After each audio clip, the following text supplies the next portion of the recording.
উজির সাহেব বহুদিন যাব রাজকার্য পরিচালনা করতে করতে আজ আমার মনটা এমন ব্যাকুল হয়ে উঠেছে। তাই আমি মনস্থ করেছি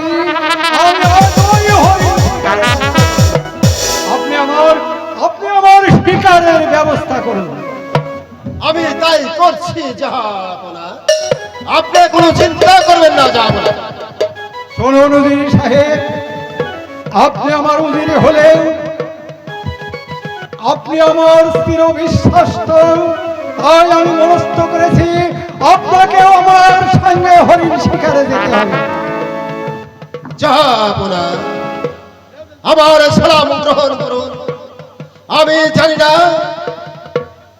আপনার বংশের মর্যাদা রক্ষা করতে আমি কতটুকু আত্মত্যাগ করতে পেরেছি, তবে এইটুকু বলতে পারি, ওই পরম দয়ালু আল্লাহর ইচ্ছায় আমার জীবন হলেও আমি আপনার বংশের ইজ্জত রক্ষা করব, আপনার বংশের মর্যাদা রক্ষা করব। জাহাপনা, জাহাপনা, আমি আপনার ঠিকানা যাওয়ার ব্যবস্থা করছি, আপনি চলুন। জাহাজ ওই করুন উজির সাহেব, আসুন। আমরা সপ্তদিন ঘুরলাম এই বনমাঝে, কিন্তু মিলনের একটি শিকার সন্ধান। জাহাপনা, ওই ওই তো একটি হরিণীর সন্ধান দেখা যাচ্ছে। তাই তো উজির সাহেব, চলুন আমরা দুজন দুদিক থেকে আক্রমণ করি, দেখি হরিণী কোথায়। কোথায় গেল জাহাপনা, আর কোথায় গেল? আমি যে তাদের সন্ধান পাচ্ছি না, তবে কি জাহাপনাকে হারিয়ে ফেললো? জাহাপনা,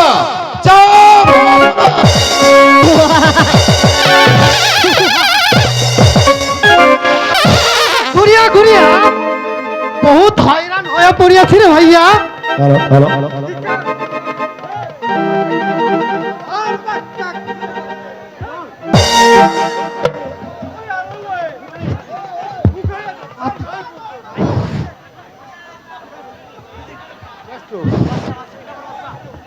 হ্যালো,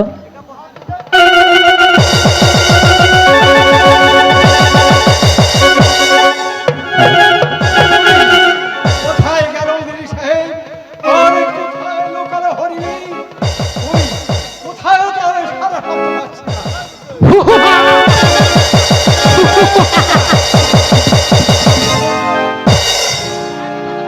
আমরা ডাকাত আছি, তোমার জান লহিব। সব জন দুঃসাধন মনে করেছি একা বদবাদশা ভীরুকা পুরুষ নিরস্ত্র।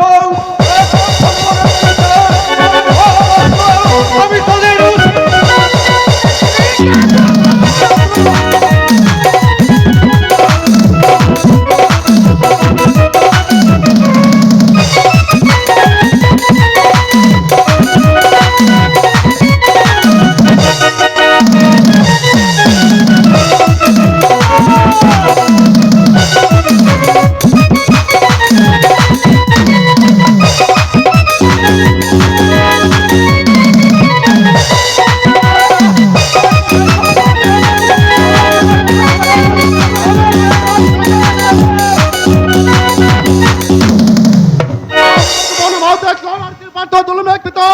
আমি তোর সহিত মাথা তবে ঠিক আছে তো বসিয়া ঠিক আছে ধরো শব্দ।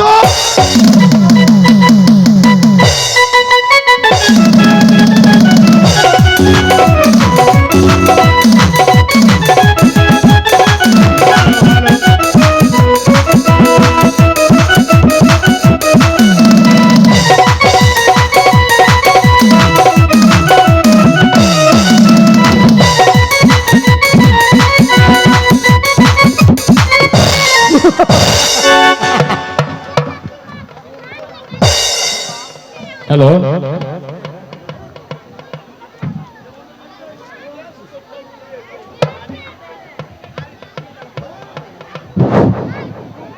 তুই কোন আজ্ঞা আছিস রে?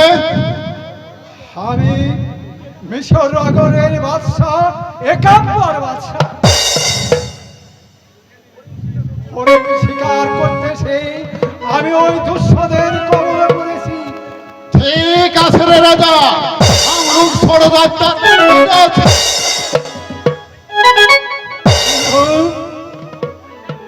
আমার এই বিপদের সময় আপনি আমার প্রাণ রক্ষা করলে আমি আর বিনিময়ে আপনাকে কি পুরস্কার দেব আমি তা ভেবেও পাচ্ছি না। হ্যাঁ ঠিক আছে, আমি আপনাকে আমার জুরির জামাত এবং উড়িবাজ ঘোড়া দান করলাম। ঠিক হয় রাজা, তোর দান আমি মাথা পেতে গ্রহণ করে নিলাম। আর याद রাখিস রাজা, हम लोग বনবাসে কোনো পাপে পড়তো এই সরদাকে সর্বনাশ এটাকে উদ্ধার করব, উদ্ধার করব, উদ্ধার করব মন করে সারা পৃথিবীর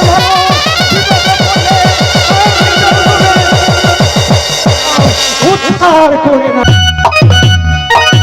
গিয়েছিলাম হরিণ শিকারে, পড়লাম দুঃসর কবলে, সেখান হতে উদ্ধার হয়ে ফিরে এসেছি আমার রাজ্যে।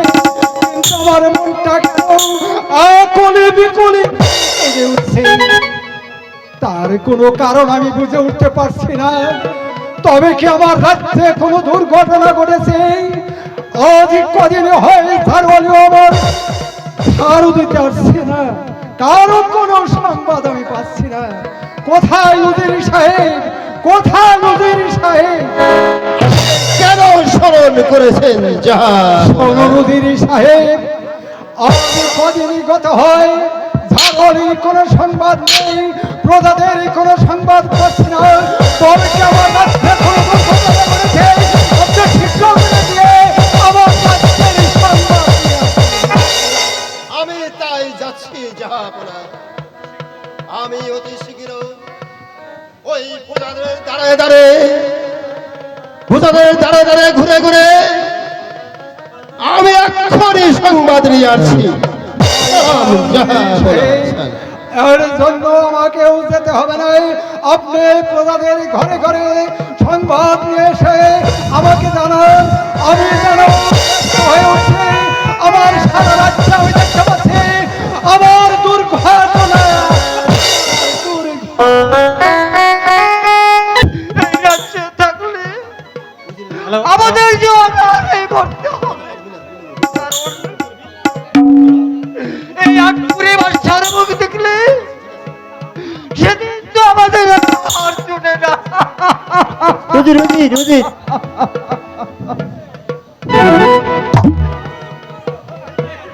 হ্যালো, একি তোমরা কি বলছো ভাই সাহেব?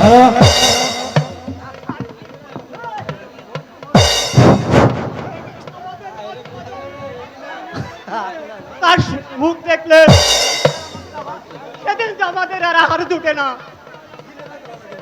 ভিক্ষুক সবাই মিলে এই রাজ্য ছেড়ে অন্য রাজ্যে চলে যাবে। শোনো ভাই সাহেব, তোমরা এই রাজ্য ছেড়ে কিছুতেই অন্য রাজ্যে চলে যেতে পারবে না। তোমরা যদি চলে যাও তাহলে এই রাজ্য চলবে কি করে? ভাই সাহেব, তোমরা এই রাজ্যে যেভাবে সুখে শান্তিতে বসবাস করতে পারো তার সুব্যবস্থাই আমি করে দেব। মা গো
ঘুরে বেড়ায়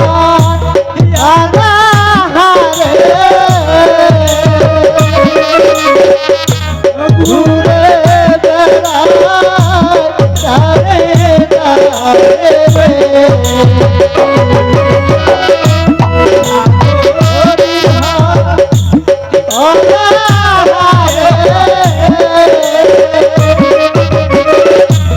ঘুরে বেড়ায় তারে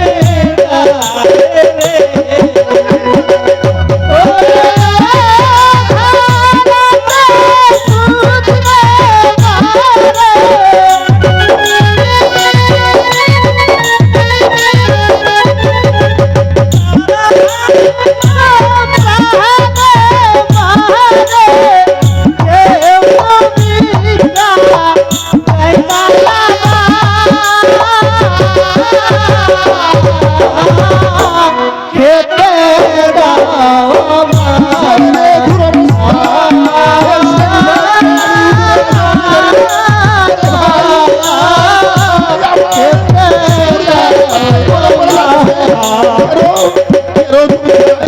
আমাদেরকে এই সংবাদ আগে বলনি। বলো বলো ভাই, রাজ্যের আর কি সংবাদ? প্রজারা কেমন আছে, কত কষ্ট আছে, আমি তোমার কাছে এই সকল শুনতে চাই। উজির সাহেব, আমার পুত্র কন্যা ক্ষুধার জ্বালায় সহ্য করতে না পারে তা পান দিয়েছে। আমি 7 দিন গত অনাহারে, তাই এই রাজ্য ছেড়ে অন্য রাজ্যে চলে এসেছি। কিন্তু তারা জ্বালাতে এত, কিন্তু আমি যে আর পারছি না, আমি যে আর করতে পারছি না। আমাকে কিছু খেতে দাও, আমাকে কিছু খেতে দাও। হায় খোদা, একাত্তর বৎসর রাজ্যের প্রজা অনাহারী। আমি একথা ভাবতেও যে পারছি না, একথা ভেবে যে আমার গা শিহরে উঠছে। শোনো ভাই সব, আমি তোমাকে কিছু টাকা দিচ্ছি, তুমি এই টাকা দিয়ে তোমার ছেলে মেয়েদের জন্য কিছু খাদ্য কিনে তুমি বাড়ি যাও। আমি আরো বলছি, তোমাদের সকলের সুখ ব্যবস্থা করার জন্য আমি জাহামানাকে বলবো, তিনি যেন আপনাদের সকলের সুব্যবস্থা করে দেয়, তার রাজ্যের সকলে প্রজা সুখ ও শান্তিতে থাকে, সুখ ও শান্তিতে থাকে।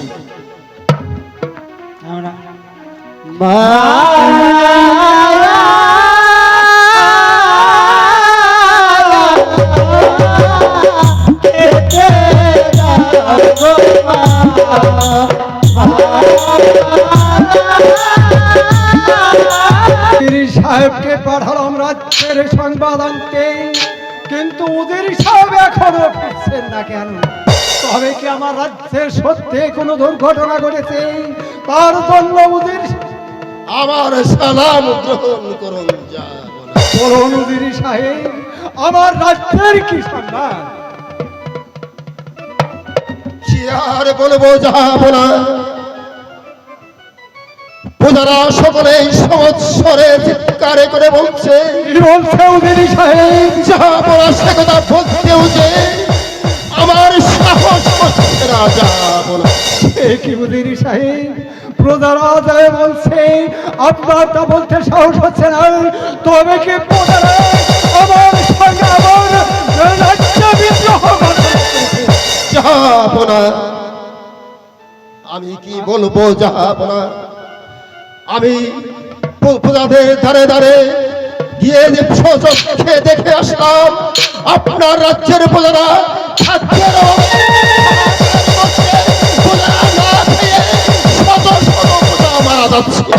আমার রাজ্যের প্রজারা না খেয়ে হাহাকার করছে। এ কথা শুনিনি বলেন কেন উজির সাহেব? সেই দুঃখে প্রজারা বলছে, আমাদের বাদশাহ সন্তান, তাই তারা এ রাজ্য ছেড়ে অন্য রাজ্যে চলে যেতে চায়। অন্য রাজ্যে যাব না। হায় খোদা, ও উজির সাহেব কেন যা। ছেড়ে চলে যাচ্ছে? ও খোদা, এ তোমার কি বিচার? আমি এত বড় সাম্রাজ্যের অধিকারী হয়ে সামান্য প্রজাদের কাছে আমি এত ঘৃত, আমি নিয়ে একবার রাখবো না, আমি একবার রাখবো না, একবার পিতা, পিতা গো, আপনার রাজ্য আমি রক্ষা করতে পারলাম না, পরে রইল আমার সিংহাসন, পরে রইল আপনার রাজমকুট, আমি চলে যাব, চলে যাব।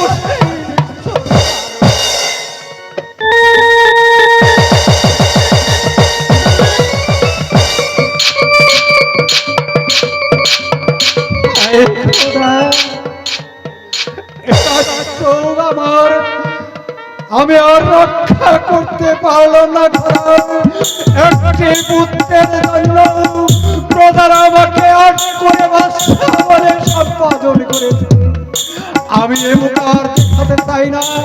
আমি চলে যাবো সেই ধনী কারণে যেখানে মানবের এই কোন সমাগমে, যেখানে কেউ সেখানে আত্মসমর্পণ করব, আমার প্রাণ আমি বিসর্জন দিব, আমি বিসর্জন দিব। যাবরা রাজ্য ছেড়ে সিংহাসন ত্যাগ করে চলে যাচ্ছে। যাবরা, যাবরা, যাবেন না, যাবরা, আপনি যাবেন। আমি বানিয়েছি আমি নদী ভুলে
হুইনা বিটাই নৌকা ভাই লাভ কিরে ভাই। এক কাজ কর, এক কাজ কর, তুই ওই যে নৌকিটা গাইরে আর নৌকাটা বাঁধে। ভাই বাঁধছে, আরে কি বাঁধতা এরপরে কি আমি এই যে নৌকা বের করছি? আরে নৌকিটা গাইরে নৌকাটা বাঁধলে থাকো ভাই, আমি নৌকি গাইরে বাঁধব তাড়াতাড়ি বাঁধছি রে ভাই। বাঞ্চা দেখ কেউ তো আসতে না, এক কাজ কর, তুই আগা নৌকায় থাকিস, আমি ওই পাঁচা নৌকায় থাকুন। আচ্ছা, কেউ যদি আসে ডাক দেয় যা কর তুই কবি, আমি কিন্তু কিছু কর না, আমি একটা বিড়ি খাবো, বিড়ি আমি যা ভাই তাহলে তুই বিড়ি খা, একটা বিড়ি খাম।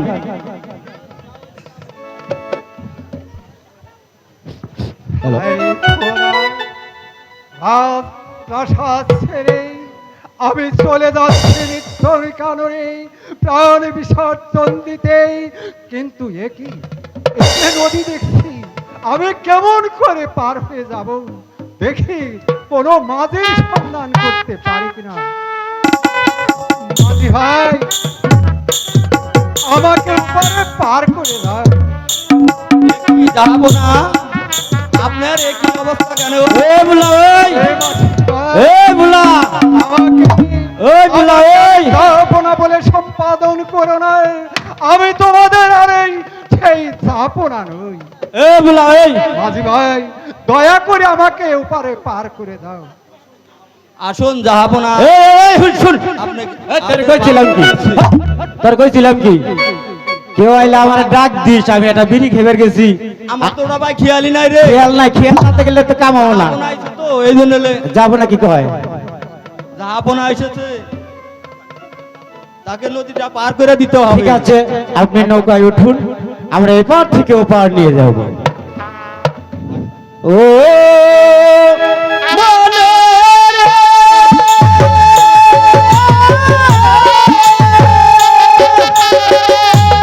ওরে যারা ছিল সুজন রে নায়া, তারাই গেল বাহিয়ারে তরি, তারাই গেল বাহিয়া।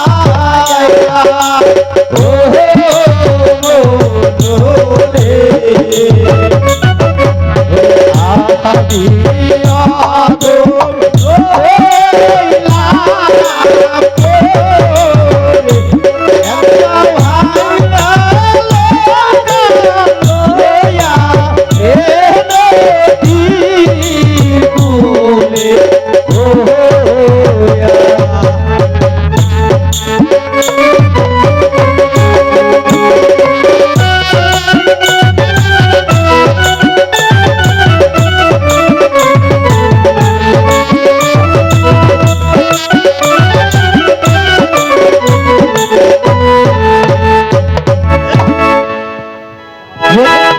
কিরে, এবার তো আইছি, তারপরও দেখি পাঁচটা আলসারাই বাড়ি লাগছে। তাড়াতাড়ি লাগছে ভাই। যাবো না, কবি না বলবি। আমরা এপার এসেছি, আপনি নামুন। মাঝি ভাই, আমার কাছে কোনো পয়সা করি নেই, আমি যে এখন নিঃস্ব। আমি যাওয়ার বেলায় তোমাদের কাছে পাঠ করে যাচ্ছি, তোমরা যেন আনন্দে আর সুখী হতে পারো, সুখী হতে পারো।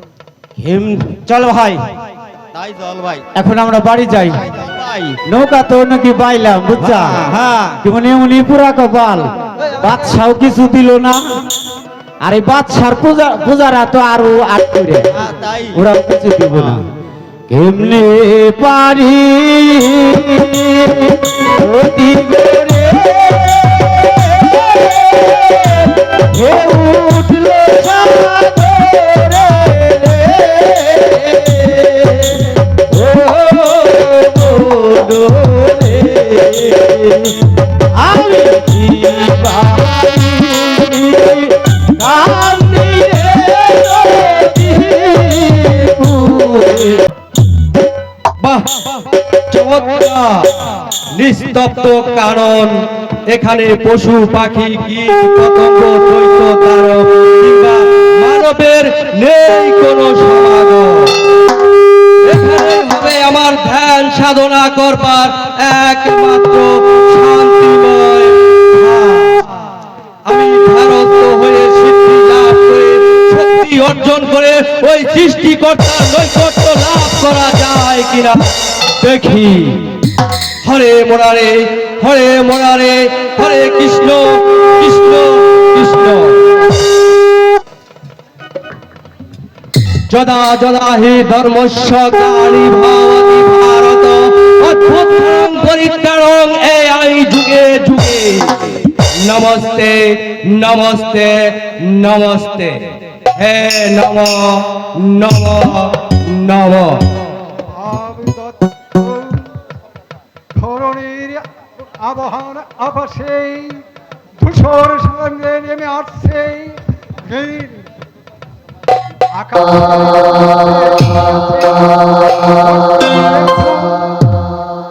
কত ছিঁড়ে থাকে আর নীরবে ঘুমিয়েছে সারারি কারণ ও পশু পাখি কীট পতঙ্গ দত্ত দানব কিংবা মানুষের নেই কোনো পদার্পণ এখানে আত্মহত্যার একমাত্র স্থান আমি এখানে আত্মহত্যা করব শোনে কাপড় আত্মহত্যা মহাপাপ দোজকে গমন এগিয়ে গেলেই পাবি তুই মহামণির দর্শন যা এগিয়ে যা এগিয়ে যা এই কে তুমি আমি বিবেক বিবেক বন্ধু আমি যে অনেক পথ চলে এসেছি আমার তোর ফেরবার কোনো উপায় নেই আত্মহত্যা মহাপাপে লিপ্ত হয়ে হত্যা যে মহাপাপ হোক তাতে দোজকে গমন কিন্তু আমি পারবো না একটি প্রাণের জন্য শত শত প্রাণী আত্মনাদ শুনতে মায়া মায়া গ্রহ দূরে সরে যাও খালি দোষী কৃপণ আমার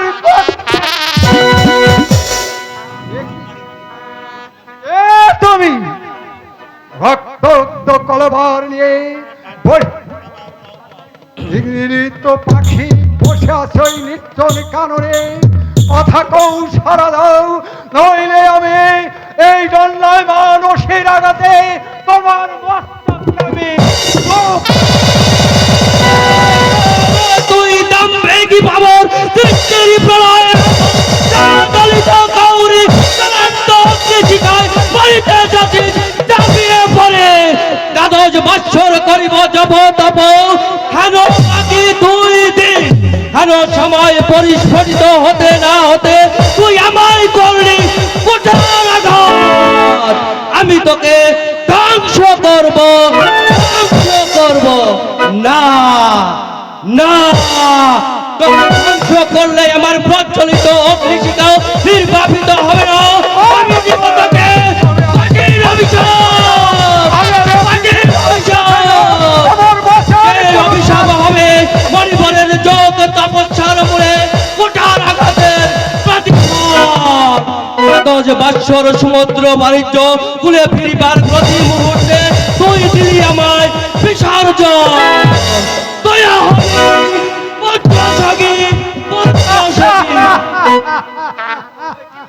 ঠাট্টা উপহাস কেন করবো না মণিবর আমি যে পুত্রস্ত্রিত